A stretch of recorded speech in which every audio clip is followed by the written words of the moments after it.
The season 3 for My Hero has officially started, and of course this is going to be my first review video of many, hopefully, in the future. And I haven't read the manga, so I have absolutely no idea what is going on.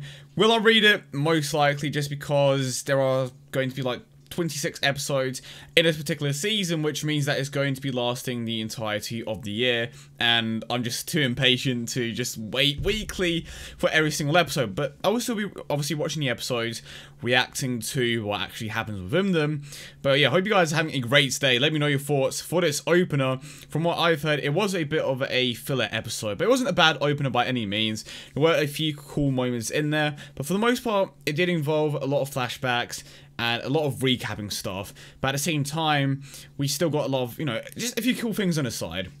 But it's very clear to me that the main aim with this particular episode was to just introduce the new viewers in a way, or just kind of get people to be familiar what happened in a series in the past few seasons. But to get to the point, the episode starts off with, and by the way, I will most likely butcher a lot of the names, so if you want to roast me, I deserve it. So you start off with Shigaraki. Of course, that is the guy with the face on his hand, the guy that just kind of stalked Deku at the end of season 2. And it kind of just talks about how at the start of the season, or not even the start of the season, at the start of the show, he was quirkless and he suddenly obtained this new power. And then we have a bit of another flashback to, the whole school incident with the League of Villains and obviously the fight with Nomu. Shigaraki goes over why he hates the hero killer and the students at the school, specifically Deku. And it kind of just ends there. It's just a bit of a recap as to who the main villains are in the story right now and why he kind of does the things he does, The hero killer was definitely a cool villain. In a way, he kind of reminded me of Killmonger. In a way, some of you guys that have probably seen Black Panther know what I'm talking about. But there are a few signs of Killmonger in there. His motive kind of makes sense, but at the same time, he's just kind of a maniac. Like, he's like 10% Killmonger. That's the way I see it. And then it goes to the whole summer vacation thing. Of course, we are going to go on the training camp, which again, I have no idea what happens. So from what I've heard, a lot of cool things are going to happen. But Deku's just training in his room. We watch the same scene that we've seen. He is rewatching the same scene that we've seen before of All Might saving those people, smiling. The scene that they reference quite a bit, with him, just putting on a smile in the face of danger, because that's basically what motivates people. That is what gives people the energy to carry on. And he can't believe that All Might acknowledged him and actually gave him that kind of power. And this is when Mineta and Kaminari show up and they ask Deku if he wants to go swimming before the camp for, just some endurance training. It then cuts to the school, and basically, Razorhead is going over all the quirks for Class A. I believe there are around 18 students, so we go over every single one. Again, like I was saying, this is definitely to make people, or familiarize people with what is going on and what everyone can do, which kind of makes sense. I mean, I'm pretty certain that they have in every single episode, like right at the top of the subtitles, they tell you who this person is, they tell you their quirk, even though it only appears for a brief moment, but they want you to know what these guys can do. So, they arrive at the school, Deku and the others show up, and they basically say that they wanted to use the pool for endurance training. And then, of course, Mineta, being Mineta, he overheard, and this is a flashback, by the way, he overheard the girls talking about using the pool during the summer, so of course he asked for permission as well.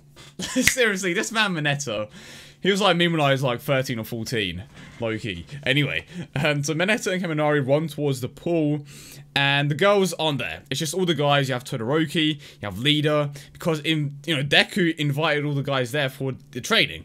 And the girls are actually there when they first, Mineta and Kaminari first arrive at the pool. They're on there, at first, but they're all there in their swimsuits. And then we cut to intermission. And then we come back.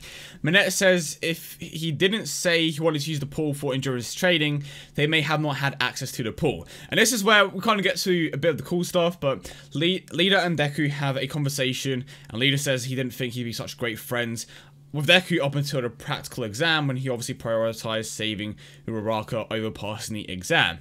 And then Deku and Bakugo, this is another flashback again, and then we have a flashback to Deku and Bakugo basically fighting for the first time with their own outfits. And of course, that's when Deku uses the Detroit Smash to just make it a massive hole in the building and obviously win that whole competition, so to speak.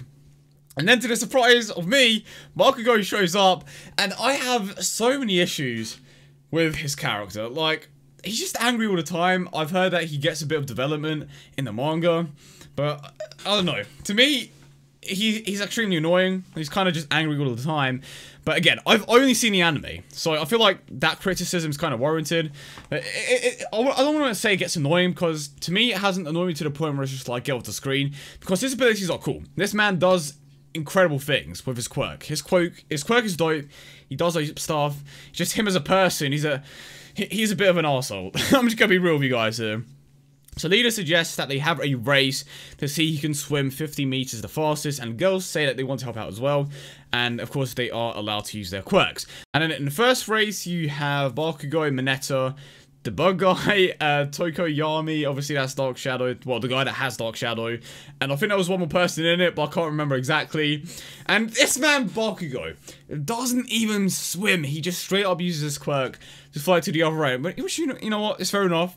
They did say that you were allowed to use your quirk. Second race, you have Todoroki, the tape guy that is basically Spider-Man, and Yuga, I believe his name is. Of course, that's the guy with the whole belly button chest plate thing. Todoroki wins, but he basically does what Bakugo did, and he just uses ice to go all the way. He doesn't even swim. And then in the third race, you have Deku, Leader, the tail guy, and the guy that has like 4 arms.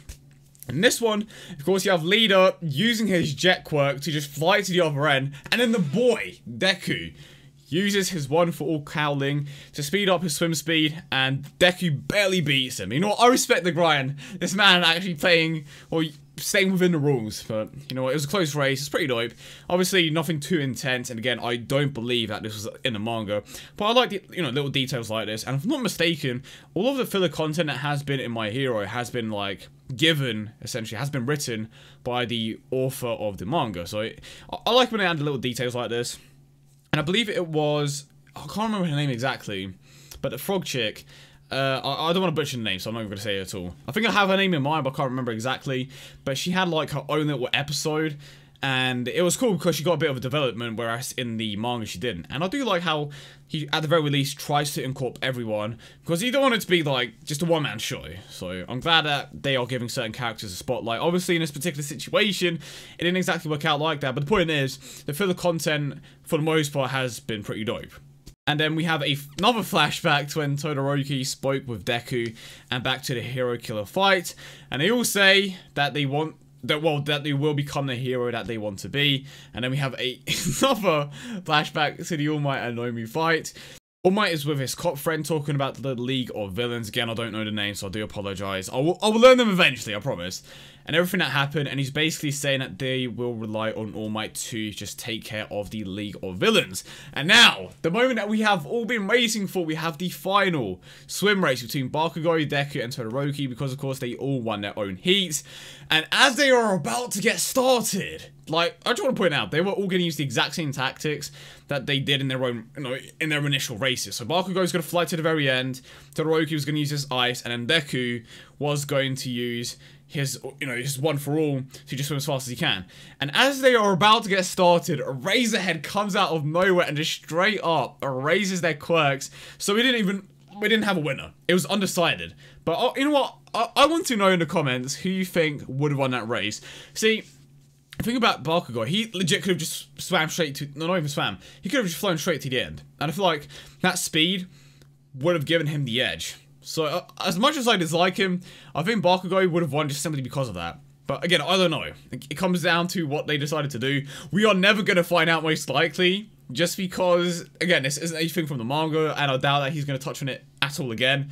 So it's just a completely undecided thing. And then they kind of just go off in their own direction, so to speak. They would kind of go home. And then we have Deku on the beach. All Might shows up, and Deku says that he is there because it's where it all started. And the episode ends with All Might saying that the summer training camp is going to be a challenge. And one opening, again, like I said, there were a lot of flashbacks, a lot of, you know, just recapping stuff. They wanted us to just understand what happened in the previous seasons, if you forgot for some reason. I mean, I just finished watching both seasons a few days ago, so it's still fresh on my mind.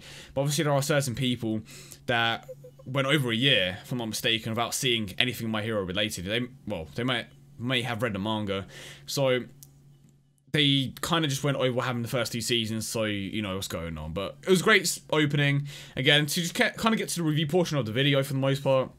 It was a great start. We got to see all the characters that we are used to. We learned about their quirks. Well, relearned about their quirks, really. We got a cool swimming pool thing. Unfortunately, we didn't get a winner, which I was really looking forward to. But it wasn't anything serious, you know, just a bit of fun, mostly filler.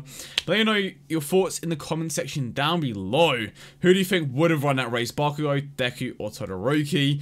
You know what? Deku and Todoroki are my boys. Bakugo, he may be in the future, but for now, I'll push him to the side. That's where he belongs. But yeah, hope you guys enjoyed it, and peace.